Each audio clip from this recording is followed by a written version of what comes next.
ABP અસ્મિતાની વિશેષ રજૂઆત જનતાના મૂડ જાણવા માટે હાલમાં અમે પહોંચ્યા છીએ વડોદરા ગામે। સૌથી પહેલાં લોકો સાથે વાત કરીએ, ખેડૂત સાથે વાત કરીએ તે પહેલાં દ્રશ્યો બતાવવા માંગીશ।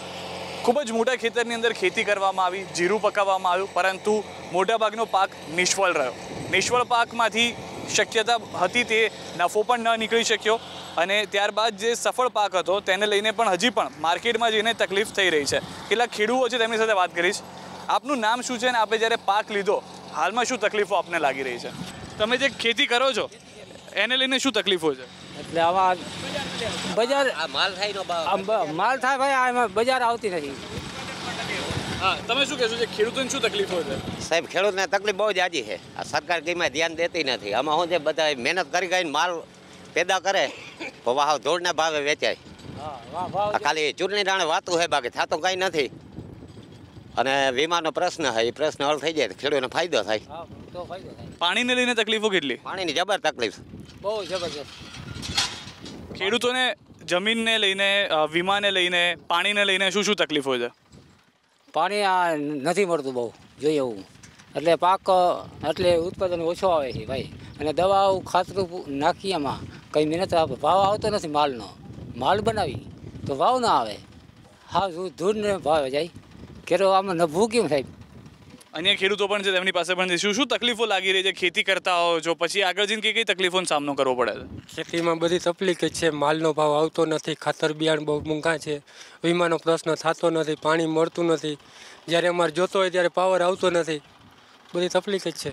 સરકાર એવું કહે છે કે 24 કલાક ખેડૂતોને વીજળી આપવામાં આવે છે। સરકાર એવું કહે છે, વાતુમાં કહે છે 24 કલાક વીજળી મળતી નથી, 8 કલાકે કન્ટિન્યુ મળતી નથી।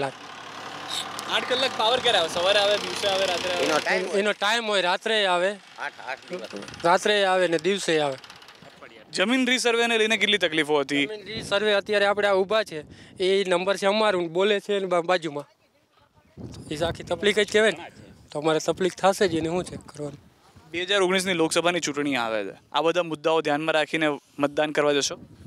રાખવા જ પડે ને, વેમો મળ્યો નથી, રીસર્વેમાં થયું છે તકલીફ, તો મુદ્દા તો રાખવા જ પડે ને। અને એક ખેડૂત છે તેમની સાથે પણ વાત કરીશું। આપને પૂછવા માંગીશ, વડીલ શું શું તકલીફો જોઈ રહ્યા છો? ખેતીમાં કોઈ મદદ મળતી નથી સરકારી, કે મદદ મળે છે કે તમારા સુધી પહોંચતી નથી? શું તકલીફો? સાહેબ, આમાં ખેતીમાં એવું છે કે સમજી લ્યો, જે 5 મણ વીઘે ઉત્પાદન આવે છે એમ સામે ખેતરને ખાતરની ઠેલીના 1400 રૂપિયા ભાવ છે। દવા લેવા જાય છે તો 5,000ની લીટર છે, અને 5 મણ ઉત્પાદન આવે એનું કાંઈ બજાર મળતું નથી, તો આ ખેડૂતને કેમ આમાં નીકળવું? અને વીમો આ લોકો આપે નહીં તો અમારું જે લેણું છે સરકારી દેવું એ કેમ જ ભરવું એમ? જો અમને કંઈક આ વીમો આપે અને આ બજાર ભાવ આવે તો જ અમને કંઈક મળે આમાંથી। અને સાહેબ, એક તો મેન તો આ રીસર્વેવાળી એવી તકલીફ છે કે કદાચને ભાઈઓને આ સરકાર સામે કપાવવાની તૈયારીમાં છે, કારણ કે આ એકબીજાના સર્વે નંબર છે એ બીજાને ખાતે બદલી ગયા છે। જે ખેડીએ છે અહીંયા તો બીજાને ખાતે બોલે છે।